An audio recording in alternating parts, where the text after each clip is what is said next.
दोस्तों, वैदिक ज्ञान टीवी चैनल में आपका दिल से स्वागत है।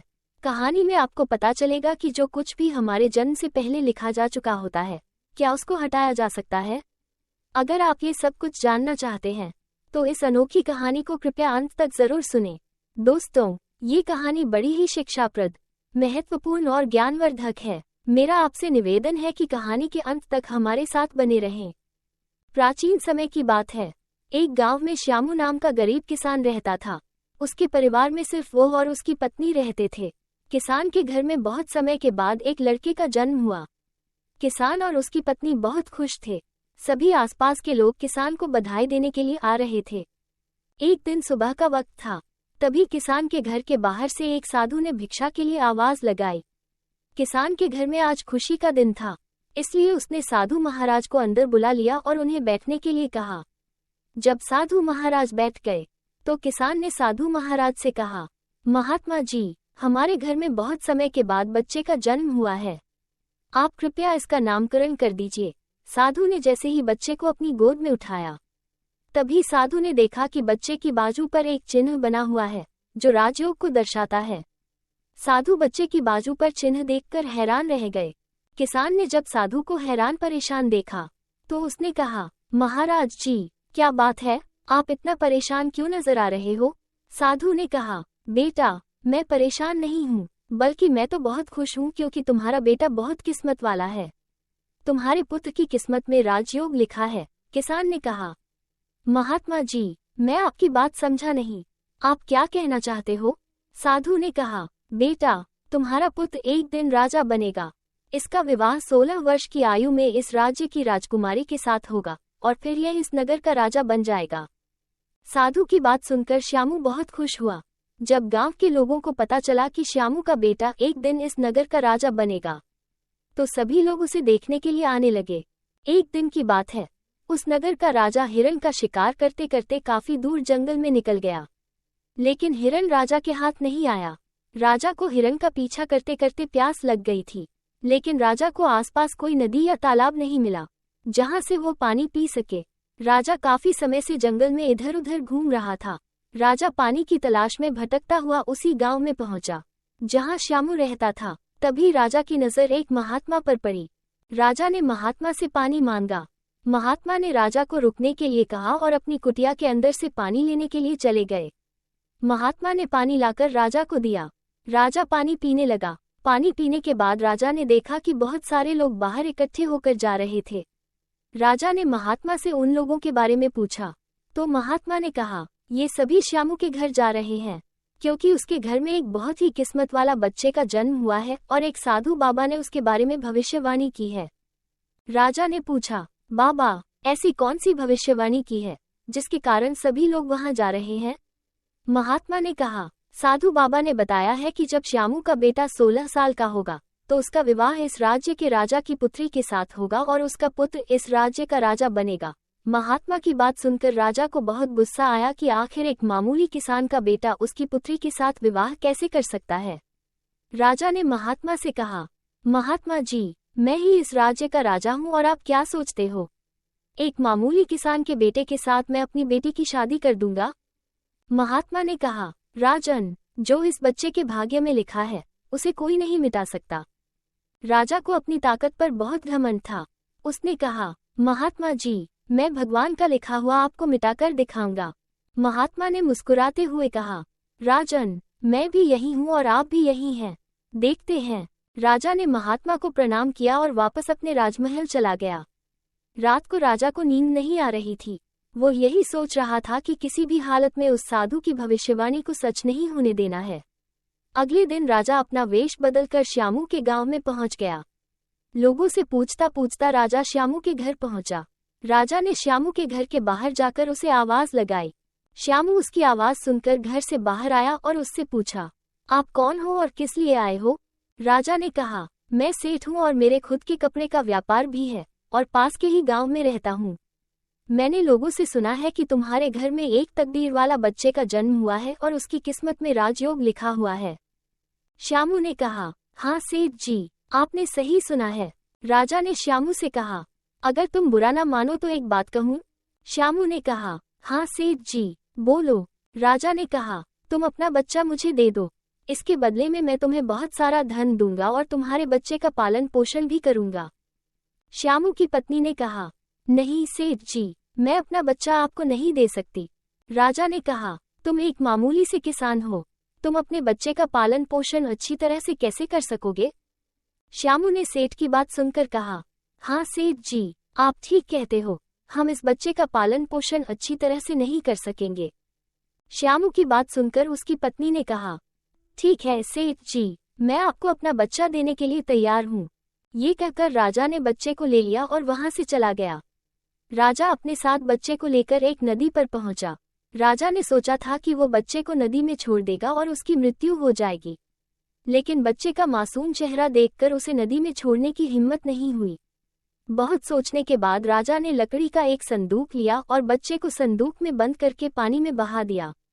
राजा ने सोचा, संदूक गहरी नदी में जाकर अपने आप ही डूब जाएगा और यह बच्चा मर जाएगा। ये सोचकर राजा अब निश्चिंत होकर वापस राजमहल में चला गया कि अब ये बच्चा वापस नहीं आएगा और मेरी बेटी के साथ इसकी शादी भी नहीं होगी। मैंने भाग्य का लिखा हुआ मिटा दिया। उधर वो संदूक बहता हुआ एक नदी के किनारे पर पहुंचा, जहां पर एक धनवान सेठ सूर्य देवता को जल चढ़ा रहे थे। उस सेठ ने जब संदूक को खोलकर देखा तो उसके अंदर एक बच्चे को देखकर वो हैरान हो गए। उस सेठ की कोई संतान नहीं थी। सेठ उस बच्चे को अपने घर ले गया। सेठ की पत्नी बच्चे को देखकर बहुत खुश हुई। उसने जब सेठ से पूछा, ये बच्चा किसका है, तो सेठ ने उसे बच्चे के बारे में बताया कि कैसे वो उस नदी में बहता हुआ मिला है। सेठ और उसकी पत्नी ने बच्चे के लिए भगवान को हाथ जोड़कर धन्यवाद किया। अब वो बच्चा सेठ के घर में पलने लगा। सेठ ने उस लड़के का नाम सूर्या रखा। इसी तरह धीरे धीरे 16 वर्ष बीत गए। सूर्या बहुत ही समझदार और बुद्धिमान था। एक दिन सूर्या को अध्यापक पढ़ा रहा था। अध्यापक जो कुछ भी पूछता, सूर्या तत्काल उसका जवाब दे देता। ये देखकर अध्यापक ने सूर्या से कहा, तुम तो बहुत ही समझदार और ज्ञानी हो। अध्यापक सूर्या की प्रशंसा कर रहा था कि तभी वहां से वही राजा गुजर रहा था, जो किसी दूसरे राज्य में किसी काम से जा रहा था। राजा ने जब सूर्या की तरफ देखा तो वहीं पर रुक गया। राजा ने सूर्या से पूछा, बेटा तुम कौन हो और कहाँ रहते हो, और तुम्हारे पिताजी का नाम क्या है? सूर्या ने कहा, महाराज मैं सेठ हीरालाल का पुत्र हूँ। ये पूछकर राजा वहां से चला गया। अपना कार्य करने के पश्चात जब राजा वापस आया तो वो सेठ हीरालाल के घर गया और उसने हीरालाल से कहा, तुम्हारा बेटा बहुत ही समझदार और बुद्धिमान है। सेठ हीरालाल ने राजा की बात सुनकर कहा, महाराज मैं उसका असली पिता नहीं हूँ, मैंने तो उसे सिर्फ पाला है, लेकिन वो मेरे लिए बेटे से भी बढ़कर है। राजा ने सेठ हीरालाल से पूछा, क्या ये लड़का आपका पुत्र नहीं है? अगर नहीं है तो फिर ये लड़का आपको कहाँ से मिला? फिर सेठ हीरालाल ने राजा को सारी कहानी सुनाई कि कैसे वो उसे बहते हुए पानी में एक संदूक से मिला था। जब राजा ने सेठ हीरालाल की बात सुनी तो वो चौंक गया। राजा समझ गया था कि यह बच्चा वही है जिसे उसने 16 साल पहले नदी में बहा दिया था। राजा और सेठ हीरालाल बातें कर ही रहे थे कि वहां पर सूर्या आ गया। राजा ने सूर्या को देखा तो उसने सेठ हीरालाल से कहा, सेठ जी मुझे आगे किसी काम से जाना है, अगर आप अपने बेटे के हाथों मेरी एक चिट्ठी महारानी तक पहुंचा दो तो मैं उसे सोने की 50 मोहरें दूंगा। सूर्या ने ये सुनकर राजा से कहा, हाँ महाराज क्यों नहीं, मैं आपकी चिट्ठी जरूर पहुंचा दूंगा। राजा ने चुपचाप एक संदेश लिखा और चिट्ठी के ऊपर मुहर लगा दी और चिट्ठी सूर्या को पकड़ा दी। राजा ने कहा, बेटा ये लो, ये रानी तक पहुंचा देना। सूर्या चिट्ठी लेकर चल दिया। सूर्या चलते चलते जंगल से गुजर रहा था कि वो रास्ता भटक गया। उसे रास्ता ढूंढते ढूंढते रात हो गई। सूर्या रात गुजारने के लिए कोई जगह ढूंढने लगा। तभी उसकी नजर एक झोपड़ी पर पड़ी। सूर्या ने सोचा, मैं रात यही बिता लेता हूँ। ये सोचकर सूर्या नीचे उतरा और झोपड़ी के अंदर चला गया। जब सूर्या अंदर गया तो उसने देखा कि एक बूढ़ी औरत खाना बना रही थी। बूढ़ी औरत ने सूर्या को देखा तो उससे पूछा, बेटा तुम कौन हो और बिना इजाजत अंदर क्यों आए हो? सूर्या ने अपने बारे में बताया कि वो रास्ता भटक गया है, इसलिए रात गुजारने के लिए यहाँ आया है। सूर्या की बात सुनकर बूढ़ी औरत को उसके ऊपर दया आ गई। लेकिन फिर बूढ़ी औरत ने सूर्या से कहा, बेटा तुम्हारा यहाँ रुकना ठीक नहीं है, क्योंकि यह डाकुओं का अड्डा है। अभी कुछ ही देर में डाकू आने वाले हैं। यदि उन्होंने तुम्हें यहाँ देख लिया तो तुम्हारे लिए परेशानी खड़ी हो जाएगी। सूर्या ने कहा, लेकिन माता जी, इतनी भयानक रात में मैं कहीं और जा भी नहीं सकता। अगर मैं बाहर गया तो जंगली जानवर मुझे खा जाएंगे। इससे अच्छा है मैं यहाँ कोने में जाकर लेट जाता हूँ।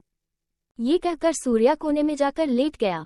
कुछ समय के बाद डाकू अपने घर वापस आए। डाकुओं ने जब घोड़े को बाहर देखा तो सूर्या के बारे में बूढ़ी माता से पूछा। बूढ़ी माता ने उन्हें बताया कि इसका नाम सूर्या है, ये बहुत ही नेक दिल बच्चा है और यह राज के काम से राजमहल जा रहा है। जब डाकुओं ने ये सुना तो उन्हें कुछ संदेह हुआ। वे राजा की हरकतों के बारे में जानते थे, इसलिए उन्होंने सूर्या की जेब से चिट्ठी निकाली और उसे पढ़ने लगे। जैसे ही डाकुओं ने वो चिट्ठी पढ़ी, वे सब समझ गए। बूढ़ी माता ने उनसे पूछा, चिट्ठी में क्या लिखा है? उनमें से एक डाकू ने बताया, इसमें लिखा है कि जैसे ही यह लड़का तुम्हारे पास पहुंचे, इसे उसी समय मरवाकर कहीं दूर दफना देना। ये काम मेरे पहुंचने से पहले हो जाना चाहिए। बूढ़ी माता ने जब ये बात सुनी तो बोली, ये राजा कितना दुष्ट है, जिसके हाथों चिट्ठी भिजवा रहा है, उसी को मरवाने का आदेश भी दे रहा है। ये सोचकर बूढ़ी माता ने सोचा कि मुझे इस मासूम को बचाना चाहिए। उसने डाकुओं से कहा। तब डाकुओं ने दूसरी चिट्ठी लिखकर उस चिट्ठी से बदल दी और वापस सूर्या की जेब में रख दी। इसके बाद डाकू वहां से चले गए। सुबह होते ही सूर्या उठा और बूढ़ी माता को धन्यवाद देकर वहां से चला गया। सूर्या कुछ समय के बाद ही राजमहल पहुंच गया और उसने चिट्ठी महारानी को दे दी। महारानी ने चिट्ठी पढ़ी तो उसमें लिखा था कि यह लड़का बहुत ही बुद्धिमान और ज्ञानी है। ये राजकुमारी से विवाह करने लायक है, इसलिए मेरे आने से पहले ही तुम इसका विवाह राजकुमारी से कर दो। महारानी सोचने लगी कि आखिर ऐसे कैसे महाराज किसी अनजान व्यक्ति से राजकुमारी का विवाह करवा सकते हैं। लेकिन फिर उसने देखा कि चिट्ठी पर राजा की मुहर भी लगी हुई थी, इसलिए ये लड़का झूठ नहीं बोल सकता। ये सोचकर महारानी ने राजकुमारी का विवाह उस युवक से कर दिया। कुछ दिनों के बाद जब राजा वापस आया तो उसे पता लगा कि उसकी पुत्री का विवाह उसी युवक से हो गया है। ये सुनते ही राजा गुस्से से आग बबूला हो गया और उसने महारानी से पूछा, तुमने ये सब क्यों किया? तब महारानी ने बताया, महाराज, जैसा कि आपने चिट्ठी में लिखा था, मैंने वैसा ही किया है। राजा ने महारानी से चिट्ठी दिखाने के लिए कहा। जब महारानी ने चिट्ठी दिखाई तो राजा ने देखा कि उसमें कुछ और ही लिखा है। ये देखकर राजा ने गुस्से में सैनिकों को कहा, जाओ और सूर्या को पकड़ कर लाओ। सैनिक तुरंत गए और सूर्या को पकड़ कर ले आए। राजा ने गुस्से में सूर्या से कहा, तुमने धोखे से मेरी पुत्री के साथ विवाह तो कर लिया, लेकिन मैं तुम्हें अपना दामाद स्वीकार नहीं करूंगा। सूर्या ने राजा की बात सुनकर कहा, लेकिन महाराज, मैंने तो आपके साथ कोई धोखा नहीं किया है। राजा ने सूर्या की बात सुनकर कहा, तुम मुझे बेवकूफ बनाना चाहते हो, लेकिन मैं तुम्हें अपना दामाद स्वीकार नहीं करूंगा। अभी दोनों की बात चल ही रही थी कि एक सैनिक ने आकर राजा से कहा, महाराज, बाहर एक महात्मा आए हैं, वो आपसे इसी समय मिलना चाहते हैं। राजा ने महात्मा को अंदर लाने का आदेश दिया। महात्मा जी अंदर आए तो राजा ने उठकर उन्हें प्रणाम किया और उनके आने का कारण पूछा। महात्मा ने कहा, राजन, लगता है आपने मुझे पहचाना नहीं। राजा ने कहा, नहीं महाराज, मैंने आपको नहीं पहचाना। महात्मा ने मुस्कुराते हुए कहा, राजन, मैं वही हूँ जिसे तुम आज से 16 वर्ष पहले भाग्य का लिखा मिटाने की बात बोलकर आए थे। जैसे ही महात्मा ने यह बात कही, राजा एकदम चौंक गया, उसे सब कुछ याद आ गया। महात्मा ने मुस्कुराते हुए कहा, क्यों राजन, भाग्य का लिखा मिटा दिया? राजा ने आंखें नीची करके कहा, नहीं महात्मा जी, मैं भाग्य के हाथों हार गया। महात्मा ने कहा, राजन, भाग्य के हाथों कोई नहीं जीत सकता, इसलिए अब सूर्या को अपना दामाद स्वीकार करो और अपना राजपाट उसे सौंप दो। राजा ने कहा, महात्मा जी, जैसा आपने कहा है वैसा ही होगा। राजा को समझाकर महात्मा जी वहां से चले गए। राजा ने सूर्या से माफी मांगी और सारा राजपाट उसे सौंप दिया। दोस्तों, मुझे उम्मीद है कि इस वीडियो से आपको बहुत कुछ सीखने को मिला। दोस्तों, जाने से पहले वीडियो को लाइक, सब्सक्राइब और शेयर करना न भूलें। अगली बार फिर मुलाकात होगी एक नए वीडियो के साथ। तब तक के लिए धन्यवाद और नमो बुद्धाय।